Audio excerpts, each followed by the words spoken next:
baccalà, adesso è tutto così semplice, ti basta alzare solo l'indice e dire voglio quello là.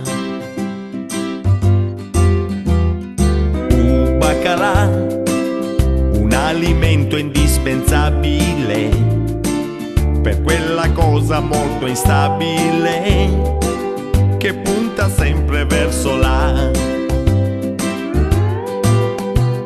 Adesso è più facile, è vero, non devi partire da zero come mio nonno Giovanni, c'ho visti a 40 anni e solo dopo sposato, quindi impreparato, con la mente confusa, chissà come si usa. E lei, una bella sottana, e lui, che mutande di lana ha sudato dal troppo imbarazzo.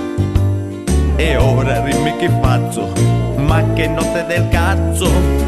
Baccalà, adesso è tutto così semplice, ti basta alzare solo l'indice e dire voglio quello là.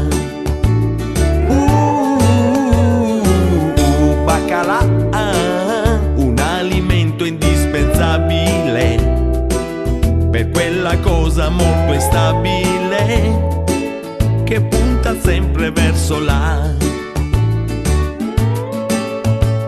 Adesso è più facile, sì, non devi più fare così. Di giorno conosci una tipa, di notte si fuma la pipa, ti senti felice e beato, ma a volte ci resti fregato e dopo qualche mesino ti vedi spuntare un bambino. Baccalà ha pure i suoi lati deboli per soddisfare i tuoi stimoli, poi ti ritrovi anche papà. C'è quello bello fresco, lo mangio e dopo esco. C'è quello un po' passato, come è stato chi lo sa. Il resto va da sé, attento sai perché non è una storia sempre a lieto fine.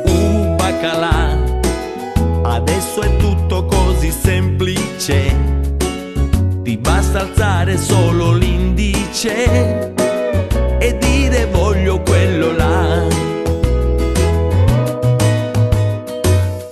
Baccalà, un alimento indispensabile per quella cosa molto instabile che punta sempre verso là, col chiodo fisso sempre là,